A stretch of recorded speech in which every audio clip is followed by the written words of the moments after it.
7 жртви и десетина тешко и лесно повредени е црниот биланс за 2024 година на експресниот пат Штип-Кочани. Според експертите за сообраќај, оваа статистика укажува дека патната делница, која е главна сообраќајна артерија за поврзување на истокот со централниот дел од државата, не може да се смета за безбедна. По многу ризична и небезбедна делница, една од најнебезбедните во Република Македонија, на која во краток временски период за жал се случија многу сообраќајни незгоди и многу од нив завршија и со повредени и со загубени човечки животи. Ова е една итна работа која што треба да се преземе со координација меѓу институциите, сет на мерки, затоа што е комплексен проблемот.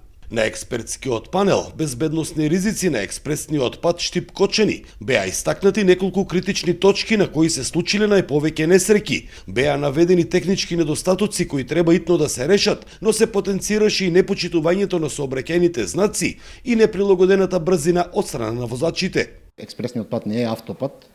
Често многу го користат како автопат и на непрегледни места претекнуваат и покрај тоа што идат возила од спротивниот правец и потенцијално влегуваат во директен судар. Значи, начинот на возење се уште е непознаница кај голем дел од возачите, поради тоа што релативно нов концепт на патишта се ова во Македонија.